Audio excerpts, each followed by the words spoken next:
That right there is Venice. 1570. The richest city in the Western world. And the thing that made it rich?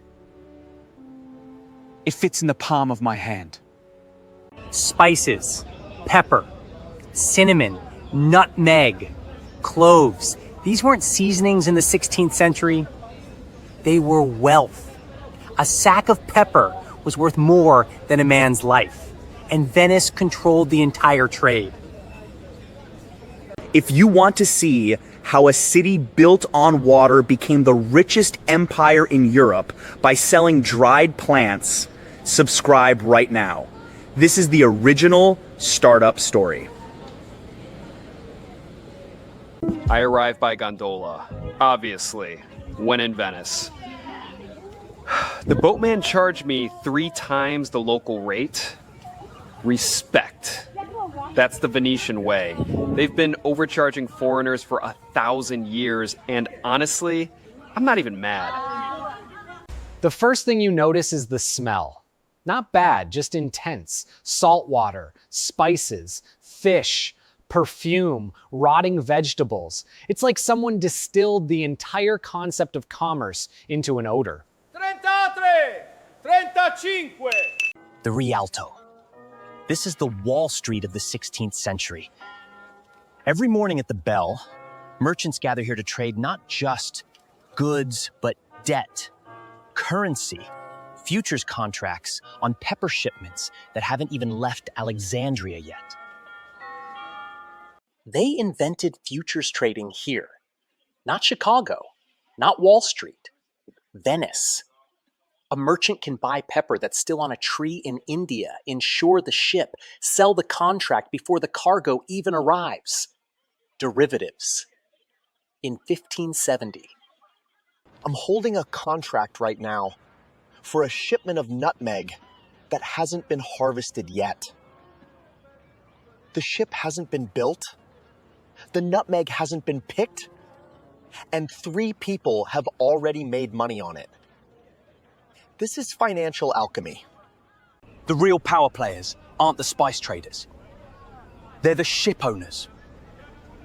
One galley could carry 50 tons of pepper.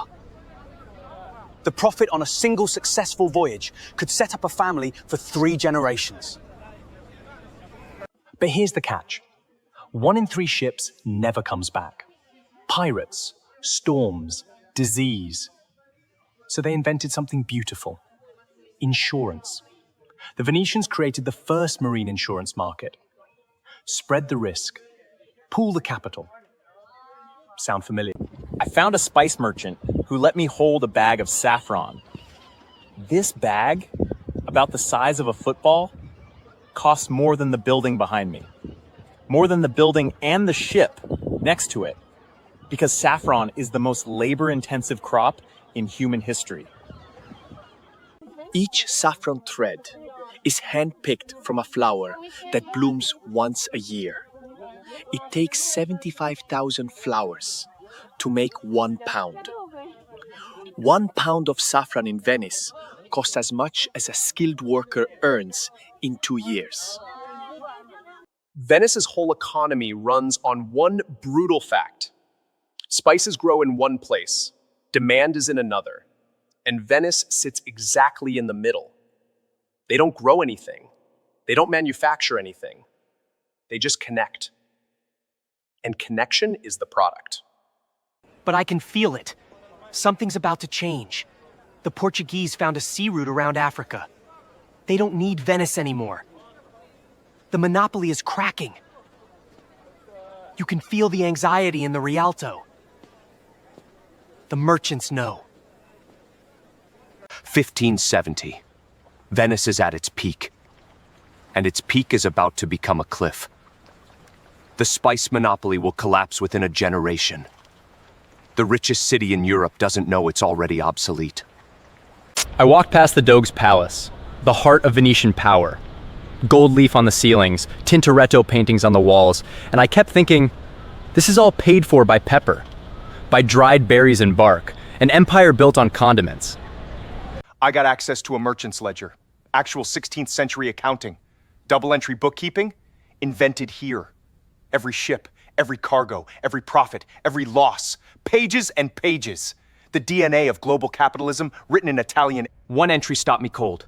A ship called the Santa Lucia. Departed Venice 1568.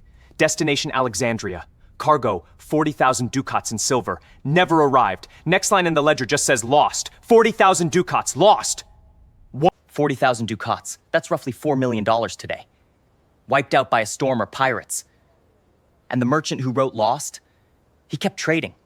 Took on new cargo, new insurance, new risk. Because that's what Venice was. The courage to keep... Now, the Rialto is quiet. The merchants have gone home. But I'm still standing here thinking about that word. Lost. How many fortunes disappeared into the sea between here and Alexandria? How many families never knew what happened? I met an old merchant. He's been trading pepper for 40 years. He sat me down and poured wine and said something I can't stop thinking about. The spice doesn't matter, young man. The ship doesn't matter. What matters is, do they trust you when the ship doesn't arrive? He's right. The whole Venetian system ran on trust. Futures contracts, insurance pools, letters of credit. They only work if you trust the person on the other end. And trust, it turns out, was the most valuable spice in the market. Venice will decline. The Portuguese will take the spice trade, then the Dutch, then the British. The Rialto will become a tourist attraction. But the inventions made here, futures, insurance, double-entry bookkeeping, those will outlive every empire. The business model survived, the city didn't. That's the lesson of Venice. Build systems, not monuments. Invent the market, don't just dominate it. Because markets outlast empires, every time. I'm holding a single peppercorn. It came from India, probably passed through 10 hands before reaching Venice. Each hand took a profit. The spice didn't change. The value was created by the journey, by the connection. That's the forgotten business model. The middleman. The connector. The person who adds value by moving things from where they are to where they're needed. Not glamorous, not romantic, but it built the richest city in history. I'm leaving Venice, but I'm keeping the peppercorn. It's worth more than gold to me now. Not because of what it is, because of everything it took to get here.